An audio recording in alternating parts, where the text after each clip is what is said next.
What are some red flags for teachers that scream, "Drop this class immediately"?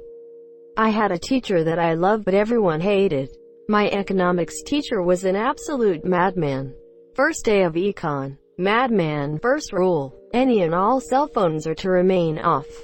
If I see you using them, I will throw them out the door. Quote. Asterisk cell phone rings asterisk. It's his. Asterisk asterisk madman looks at class. Grabs cell phone and throws it out the door asterisk asterisk. Madman didn't need to talk to my wife anyway. Quote. Edit. My top comment is one of my favorite memories. Thanks Reddit. You guys are awesome. Madman or not, I respect that follow through. He sounds respectable as fuck for doing that. No one will get an A in this course because inserts some philosophical highbrow bullshit answer. Tenured organic chem professor. Any questions? Quote. 50 hands go up. Professor. It's a fairly simple concept. So you LL get there. Let's move on. That made me angry just reading it. Had a drawing professor that put a stack of pre-signed withdrawal forms on his desk. Told us to grab one when we were ready. Well, I didn't realize the U.S. Marines were teaching drawing classes now. No, they aren't allowed anymore. Kept eating the crayons. This is drawing class, not withdrawing class. You should drop all of your other classes because this course will require a lot of time and effort. I had a 300 level course where the professor told us we really wouldn't have time for other courses, since theirs was going to be harder and more time consuming than the others. They were paired with other courses mandatory for my major that semester. How do you expect me to only focus on your course when the department requires me to take courses directly related to this class? These books are required for the class. I wasn't able to get the revision into the bookstore in time, so the only place you can get them is from me directly or from my website. I will warn you, if you don't buy the books you won't get the login information to be able to take the final, which is 90% of your grade. Oh, and no, I can't accept financial aid for them. But it's only $250, so it's not a big deal. Never seen an entire class get up 5 minutes in and leave before. Lol, nice. This is the reaction so many of these professors here need. Good day to you, sir. Quote. Too many people got A's last semester, so I'm changing my syllabus for you all. Cut to the next semester. Too many people dropped at the beginning of last semester, so I'm changing my syllabus for you all. I am altering the syllabus. Pray I don't alter it any further. Think that their students should only focus on this particular class for the upcoming semester is if they should spend all their time on it. Had a professor ask, show of hands, how many of you are taking other classes? And when people raised their hands said, that was a mistake. Then said, how many of you have jobs? That was a mistake. I think enrolling in that class was a mistake. Thinking this class was a mistake? That was a mistake. That's a paddlin'. I guess being poor is also a mistake. When they really put down good students for small mistakes. I had an algebra professor in college who once marked almost an entire test I took wrong because I abbreviated units of measurements such as C, monsieur, ft, etc., instead of spelling out centimeters, feet, etc. All of my answers were correct, but he gave me like a 33% on my test for that. I had to complain to the math department dean and he had to change my grade. I had a science teacher in middle school who marked me down 1 point every time I wrote the letter in a lab report because she didn't like my penmanship. Ended up with a negative grade, rounded up to a 0. You used a comma instead of a semicolon. Time to euthanize. The required textbook is a saran wrap package of loose leaf papers that cost $100. Authored by the professor. This is my first time teaching, so you'll be my guinea pigs. Her test averages were low 50s with no scaling. It was great. My name is Konstantin Makarov. I was nuclear physicist in Russia. This course will not be easy. Not all will survive, but we can get through together. First words uttered by my differential equations professor. Sounds awesome, and hilarious. When they read the PowerPoints word for word, I can do that at home. Teach PLS. Back when I started college, I got straight A+S in a class. But when I went to check on my overall grade, I had a B+. Found it odd and went to question my teacher about it. He said that he dropped down my grade because the class was a bit of a pain in the ass. He didn't use those exact words, but that's what he meant. Then I questioned him again about my posture, asking if I did anything wrong, or disturbed class or whatever. He promptly said I didn't and that I was a great student, which made me ask again, why is grade lower then? He told the same excuse from above. Then I asked if he was planning on changing my grade at all, since I had only A's, and he promptly said he wasn't going to change. Fast forward a few days, I ended up filing a complaint about him and his method of grading students, and the college made him change my grade. After that he approached me and said something like, "Hey you, force this, you didn't have to file a complaint about me. I was gonna fix you grade, yada yada." That's really stupid. Of course he'd say that after you complained. Get out the science textbooks and work on Chapter 5. Activity 1-inch. Proceeds to sit down at their desk to do random shit on their computer. When I was in school, for most subjects, the teacher explained stuff for 1/3 of the lesson and then the students did the exercises for the remaining 2/3 RDS. They could ask questions during the last 15 minutes. What was supposed to happen? What did the awesome schools do? In a college, university course that you're paying at least a couple $1,000s for? Unless it's a lab, they should be doing a lecture and working through example problems, not screwing around at their desk. I was in grad school doing a lab and we ran out of something needed for the reaction which was time sensitive, which I didn't think was a big deal.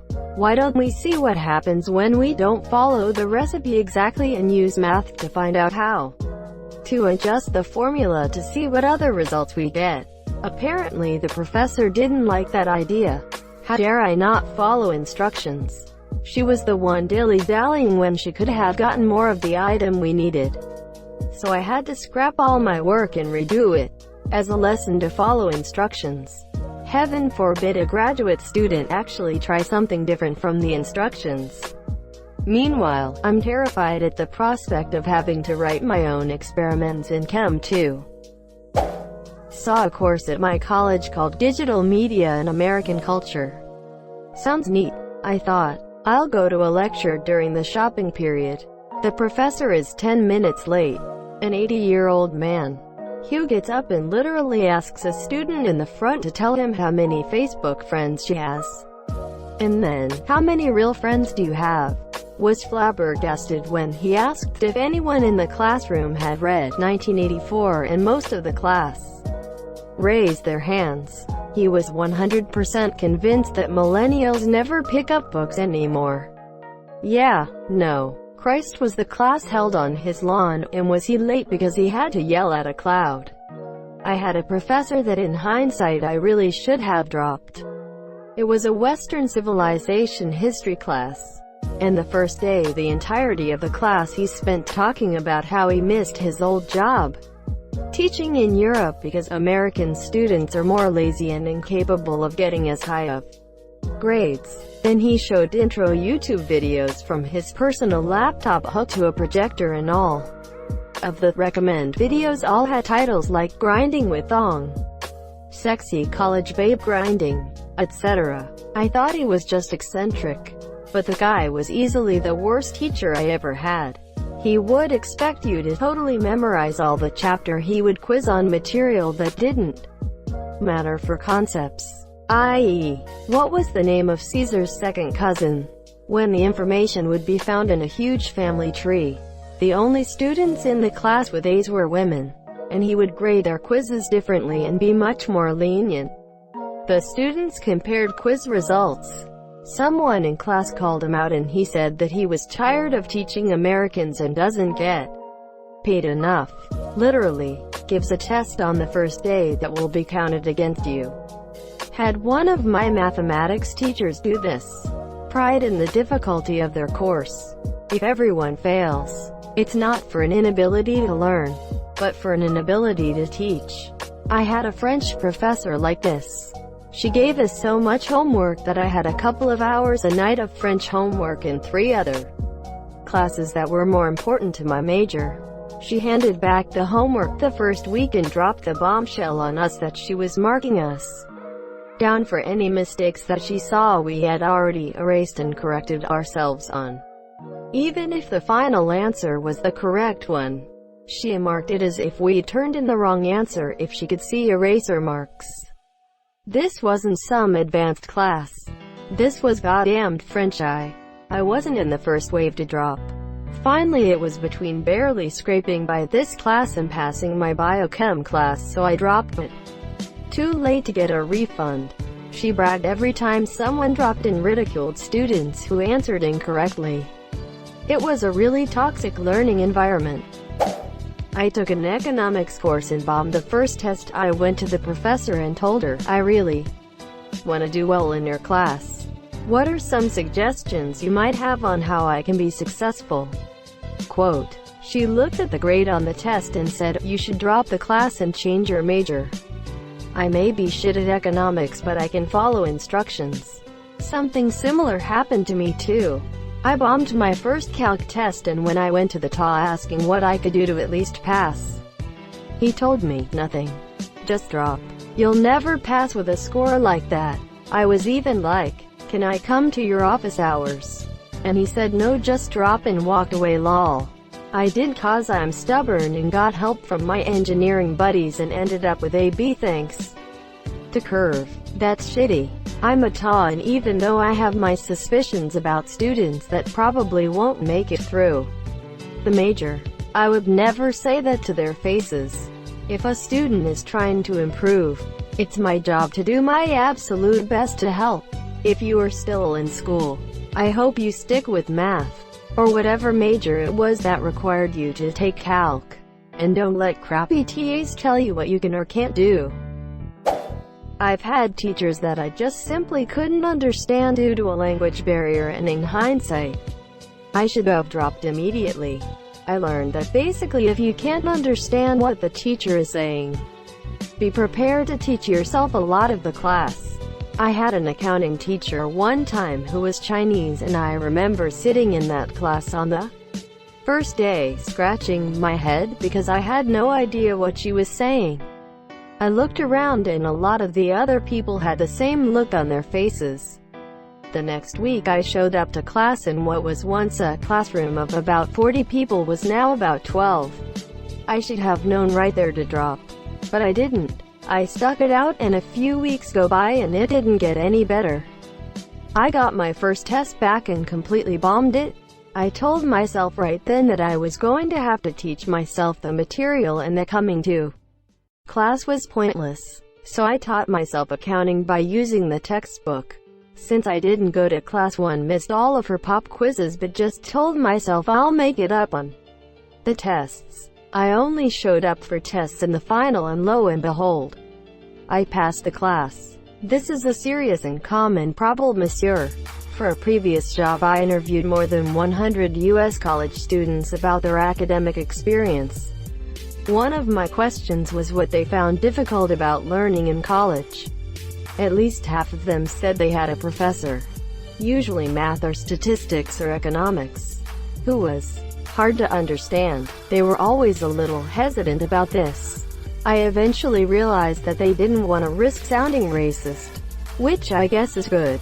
That they're trying hard to be open-minded, but they have a lecturer they can't understand and they're afraid to say so because it will sound racist. Not cool. Way too many universities use way too many professors and graduate students who don't speak English at all well, and are cheap or free. And the students suffer. And students don't want to complain for fear of being anti-foreigner, racist. I typically enjoyed going to class and sitting through lectures. It was a good learning environment for me. For my statistics class, though, The teacher had a thick enough accent that I couldn't understand her unless I really focused on interpreting her individual words. When I focused on the individual words, though, I couldn't pay attention to the overall content of what she was talking about. I ended up just ignoring her entirely and using class time to do the class homework by myself. If there was anything I was really stuck on, I went to her office hours. She'd get upset with me that a lot of my questions were over topics she thoroughly explained in class. But I just kind of shrug and say that I didn't get it. I couldn't think of any possible good ending to explaining that I never understood what the hell she was saying during lectures and that I thus spent all of class ignoring her entirely. So what else was I to do? Edit. While I appreciate the advice people are giving me, this was years ago. I graduated and haven't been back for some time. Feel free to post advice for others who might be in a similar situation. Though, the use of McGraw-Hill Connect if the class isn't absolutely necessary. Really, most online assignment system bullshit. Haven't used McGraw-Hill, but it's probably on par with Pearson's Mastering Craft. Sure, you can Google check all the answers so you don't waste any points. But it's awful if you try to do it the honest way. Especially for physics. Use a different, but valid, method and get 0.001 off. Wrong. I had a sociology class where during the introductory lecture the professor went on a tangent about how since she has a doctorate, if she was ever on a plane and someone asked, "Is there a doctor on board?" she would say she was a doctor. If you didn't call her doctor, she would ignore you. She stated that holding a doctorate in sociology should carry the same clout as being an MD. No disrespect to sociologists or anyone with a PhD, but those are not the same things. She went on other rants about how nobody has ever gotten a 4.0 in her class and she was proud of it. It was the worst class I've ever taken. She was just an insecure nutcase with a PhD on a power trip. I barely passed. Oh, and the course text was of course her own book. OMG, were you in college with me? I had literally the same thing happen, lol. We spent the entire semester calling her professor, and when she didn't give out the school-required evaluation cards at the end of the year, our entire class of 25 contacted the dean and complained. I had heard she wasn't invited to teach again the next semester. So sad. I took a physics class when I was in college. Day 1. I am paging through the syllabus, which was like 5 pages long, by the way, and I see that there's a 5-page paper due later that week. I asked the professor if that was a mistake. He said it was not. I dropped the class that afternoon. Edit. This post is getting a lot of attention, so I will address what seems to be a common theme in replies I am getting. I agree that a 5-page paper is not a large amount of work. The red flag was more about the fact that there was a term paper assigned for a hard science like physics. I did not need the class to graduate. I only took it because I was interested in it, so I decided it was probably not the right fit for me. It's rare that a professor understands that giving massive and frequent homework assignments is almost inhumane. What with the extremely likely chance that other professors are also assigning moderate homework, and the student has other obligations such as the job needed to stay in school. I was taking one of my upper-level technical electives, and the first day the professor comes in, does the standard introduction thing, and then says, "Okay, I'm breaking you guys into groups, and your group has a presentation due on X topic this day next week." However, we came back the next day and he says, "I'm just messing with you. You guys have 2 weeks for it." His point was that in industry, deadlines get moved a lot. Thank you so much for watching and have a good day.